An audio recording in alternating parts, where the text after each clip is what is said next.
une forêt extrêmement riche et diversifiée, qui présente plus de 30 essences forestières feuillues, quelques essences résineuses également, du chêne, du hêtre, du peuplier, de l'érable.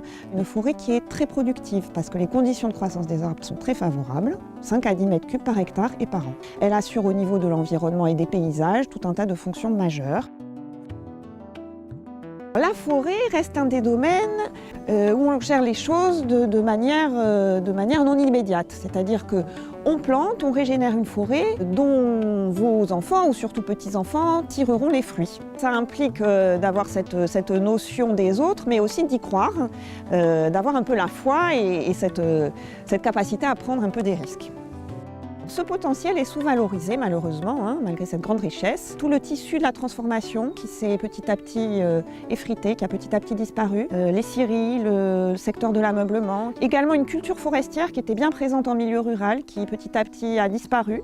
Il y a vraiment une nécessité à réenclencher cette production de bois et cette gestion pour que la forêt assure au mieux toutes ses fonctions économiques, environnementales et sociales.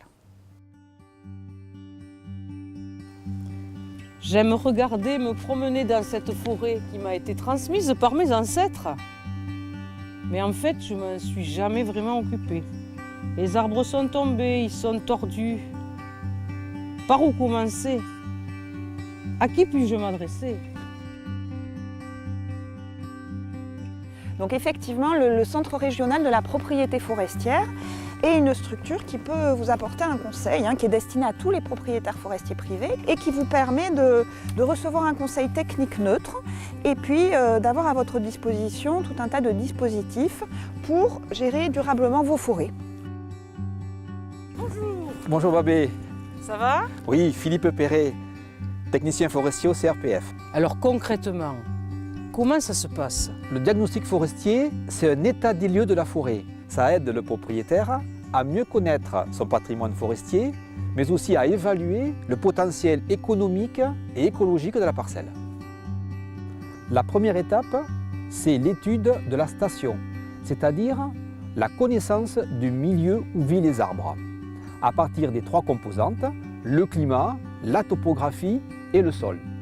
C'est une étape fondamentale dans le diagnostic, car cela permet d'apprécier les potentialités de la parcelle pour la production de bois, mais aussi de bien choisir les essences adaptées au milieu et surtout d'éviter des erreurs de gestion. Et alors mes arbres, comment sont-ils évalués? Alors c'est toute la partie 2 du diagnostic, c'est l'analyse de l'ensemble du peuplement. À partir de critères simples, on dégage les points forts et les points faibles du peuplement. Ces points forts et points faibles vont vous permettre de prendre la bonne décision d'orientation sylvicole de votre parcelle. Et puis, il y a la 3e partie du diagnostic, qui est la gestion proprement dite du peuplement. C'est l'ensemble des interventions à réaliser pour améliorer la croissance et la qualité des arbres. Alors finalement, ce diagnostic, c'est un bel outil. Effectivement, c'est un outil complet, qui est réalisé dans la neutralité et puis qui est totalement gratuit. Vous avez ensuite la possibilité de confier vos travaux à une association de propriétaires forestiers ou bien de réaliser seul la conduite de ces travaux.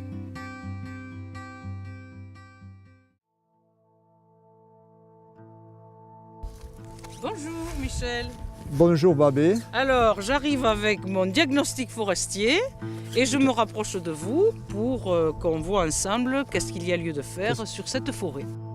Le but de la SL, c'est de permettre le regroupement des biens dans l'intérêt de faire des travaux en commun pour trouver des solutions au morcellement de ces forêts. Donc vous avez un diagnostic qui a été fait par un technicien du CRPF. Ce diagnostic a des préconisations et suivant les travaux que vous souhaitez faire, puisque c'est vous qui allez décider des travaux que vous allez faire chez vous, on fera un appel d'offres pour désigner, choisir un maître d'œuvre qui lui fera tout le suivi de ces travaux. Alors le suivi, dans le cas de coupe de bois, il fera le marquage, les estimations, la mise en vente de ce bois, et ensuite va suivre les travaux. L'ASL n'est qu'un catalyseur pour faire ces travaux. Nous, on n'organise pas, on ne rentre pas en ligne de compte dans les travaux, c'est le maître d'œuvre, mais nous, on essaie de réunir les propriétaires.